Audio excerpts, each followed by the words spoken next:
दमोह विधानसभा उपचुनाव में अनेक रंग दिखाई देने लगे हैं। ऐसे में निर्दलीय प्रत्याशियों के द्वारा चुनाव चिन्ह को लेकर के जूते चप्पल की मांग की गई थी। दरअसल चुनाव आयोग की लिस्ट में जूता चप्पल भी चुनाव चिन्ह को अलॉटमेंट के लिए सम्मिलित किया गया है। ऐसे में वैभव सिंह, जो भारतीय जनता पार्टी के प्रत्याशी राहुल सिंह लोधी के चचेरे भाई हैं, ओबीसी के नेता हैं, बड़े दिनों से आंदोलन कर रहे हैं, वकील भी हैं, उनके द्वारा जूते की मांग चुनाव चिन्ह के रूप में प्रथम अंक पर की गई थी। दूसरे अंक पर उन्होंने चप्पल मांगी थी, तीसरे अंक पर सीटी, लेकिन उनको चुनाव चिन्ह वितरण के दौरान चप्पल चुनाव चिन्ह दिया गया है। ऐसे में आगामी दमोह विधानसभा उपचुनाव में अब जूते चप्पल लोगों से वोट मांगेंगे।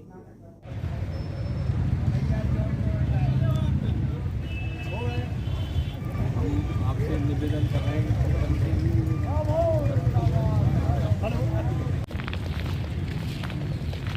गाड़ी तो हो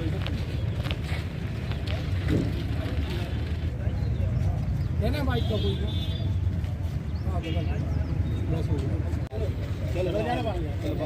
पहुंच गया सर। चलो इधर बाहर आ रहे भैया, वहीं बात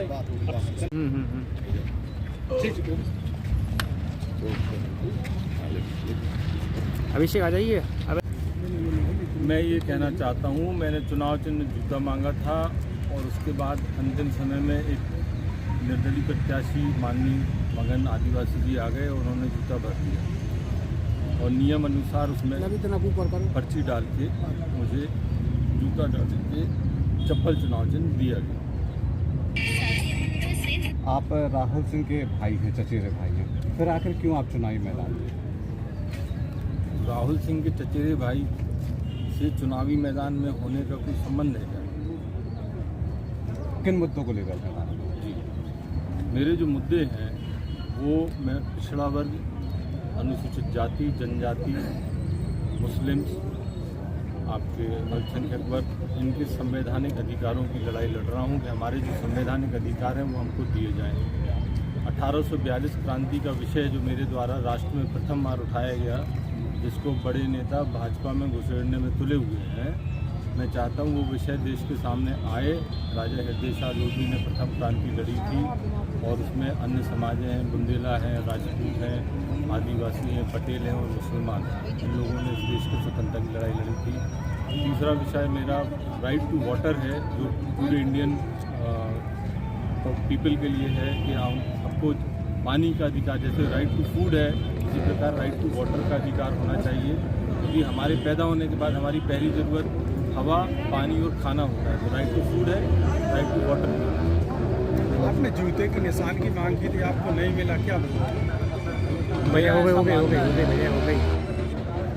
जूते का निशान जो है उससे भाजपा डर गई और डर ऐसी गई कि ये उनके दिमाग में सुनिश्चित हो गया कि हम चुनाव हारेंगे और ये जूता हम पे घल जाएगा। जूता और चप्पल दोनों एक ही हैं, ऐसे में किस तरह विचार? प्रतीकात्मक रूप से जूता थोड़ा हैवी है, चप्पल थोड़ा सा लाइट है। इसमें जूता अगर बनता तो और ज़्यादा मज़ा आता, क्योंकि जूते का जो संदेश चप्पल का भी वही कि इन लोगों को जो इस प्रकार के कृत्य कर रहे हैं, लोकतंत्र की हत्याएं कर रहे हैं, और उसमें दोषी दोनों हैं। ऐसा नहीं कि ये आरोप सिर्फ भाजपा पे है, इस समय वो आरोप भाजपा पे है, पूर्व में वो आरोप कांग्रेस पे भी रहे। किस पर कितना असर करेगा भाजपा कांग्रेस? भाजपा तो तीसरे नंबर पे जा रही है वर्तमान में। अगर वे जा समझ रहे कि हम चुनाव जीत रहे तो वे मुगालती में न रहे, और जूता एक और हो मिल गए तो वो ने दूसरे नंबर पे आ जाए। जो उन्हें लड़ाई लड़े दो जने, कांग्रेस और भाजपा की, तीसरे और चौथे पे कौन है? आप अपनी जीत से कितने सुनिश्चित हैं? आपकी जी, अपनी जीत से कितने आप सुनिश्चित हैं कि आप जीत होगी और कितने से होगी? जनता के हाथ में मैंने अपना कर्तव्य निभाते हुए मैंने जनता के हाथ में चप्पल दे दी है। अब ये जनता तय करेगी कि वह क्या चाहती है। लोधी वोट बैंक एक बड़ा वोट बैंक, क्या लगता है कितना ये आपको मिल पाएगा? लोधी वोट बैंक के लिए नहीं लड़ाई लड़ रहा हूँ मैं, मेरी लड़ाई पिछड़ा वर्ग के लिए है। मैं शुरू से मेरे जो पूरा सोशल मूवमेंट है वह पिछड़ा वर्ग के लिए, अनुसूचित जाति जनजाति के अधिकारों के लिए है। लोधी वोट, चूँकि मैं लोधी हूँ, आपने बड़ा अच्छा प्रश्न किया, क्योंकि इस समय दमोह जिले में ये बहुत चल रहा है कि भाई सब कुछ लोधी होंगे क्या, लोधी करेंगे क्या? लोधियों के नाम पे जो टिकटें ला रहे हैं, जो सांसद बन रहे, विधायक बन रहे, प्राथमिक तौर पे उनका दायित्व तो लोधी के प्रति है। वो क्या कर रहे हैं लोधियों के लिए?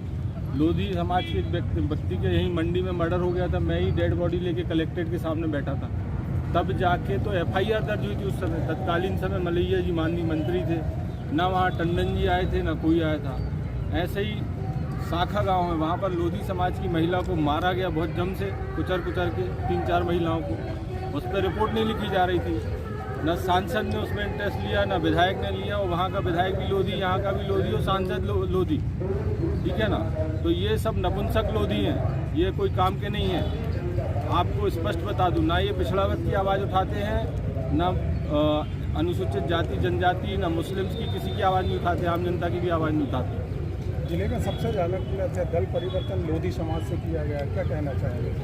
सबसे ज़्यादा दल परिवर्तन अगर आप 29 लोगों को देखोगे तो उसमें 2 लोधी हैं, ठीक है। बाकी जो 27 लोग और हैं, उनकी आप जातियाँ देखोगे तो सभी जातियों के लोगों ने दल परिवर्तन किया है। इनकी कोई जाति नहीं है, ये व्यापारी जाति के हैं सब।